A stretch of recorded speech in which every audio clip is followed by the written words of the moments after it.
picture you upon my knee. T for two and two for T. Me for you. Hello, Xavier 248. Today I will talk about the Billow from Eciggity and EHPRO.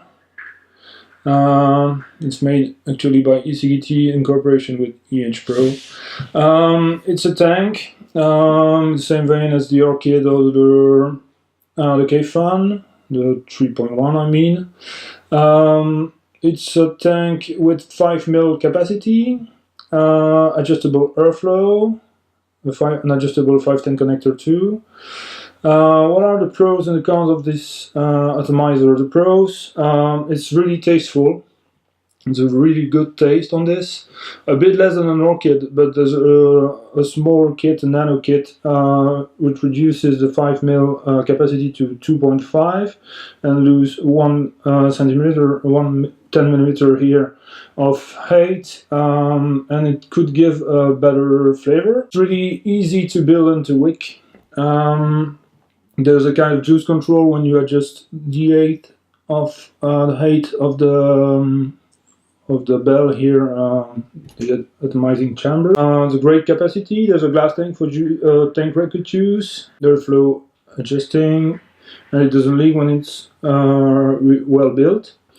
The cons, but it's a glass tank, so it could break. The airflow adjusting as well as the refill here requires you to unscrew the atomizer from your mod or your box. It's really, really tall. It's 53 millimeter height. It's quite tall. So that's it. Let's see in the close-up. So here are the parts of the Billow. First, the deck. The deck, you see, it's very similar of the deck of an Orchid, for example, but you'll notice here that you have a small lip around each air hole, and in case you have a massive juice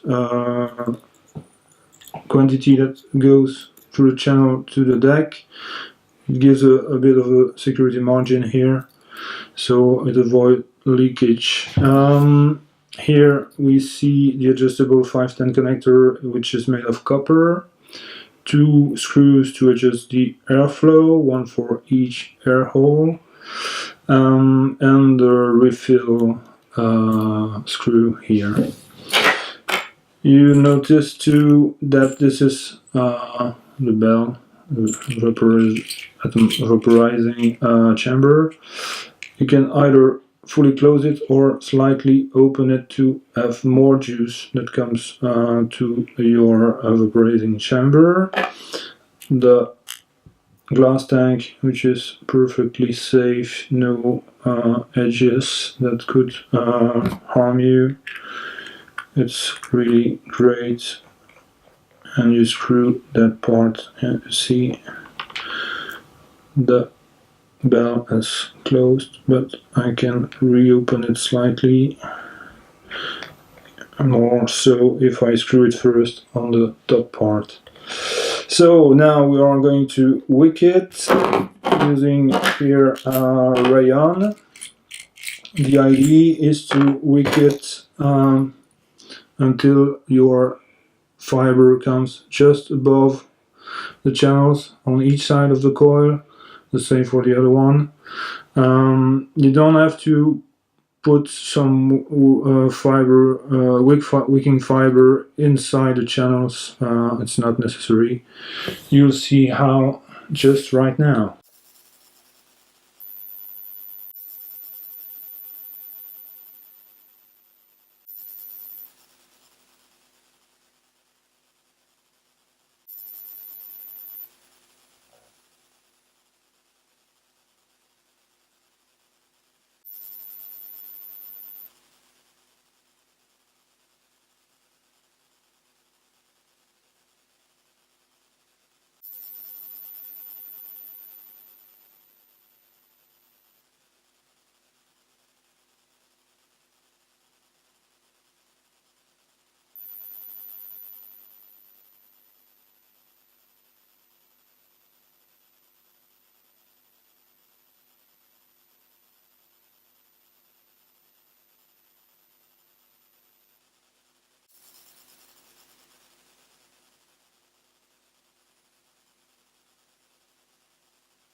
Okay, now the wicking fiber is in.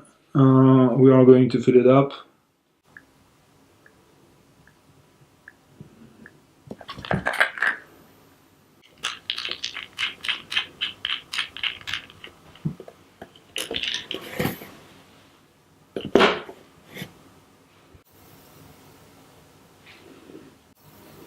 So, what should be our recommendations regarding the Billow?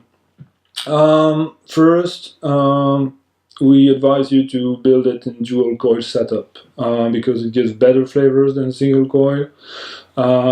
It's still doable with a single coil. You just have to close one air hole and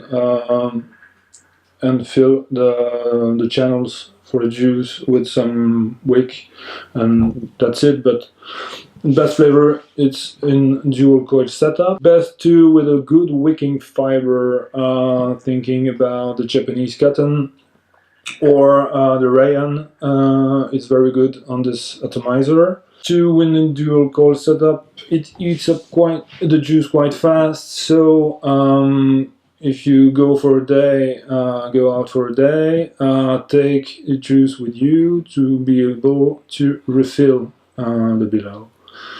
5 milliliter is not that big quantity either, so I would suggest you to take your juice with you. Also, replacement tanks exists, so I would suggest you, when you buy the Billow, to take a replacement tank with it.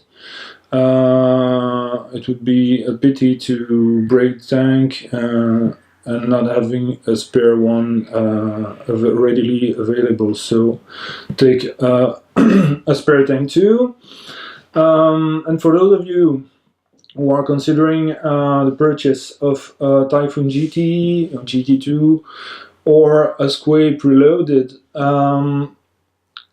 you can seriously consider buying a Billow instead, because as far as flavors goes, it's on par really.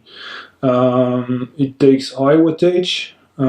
Here I'm at 21 watts, but it can go far above that. Really, it's a good atomizer. Consider the price, which is around 40 euros. So go for it. Thanks for watching, and see you in the next review. Bye bye.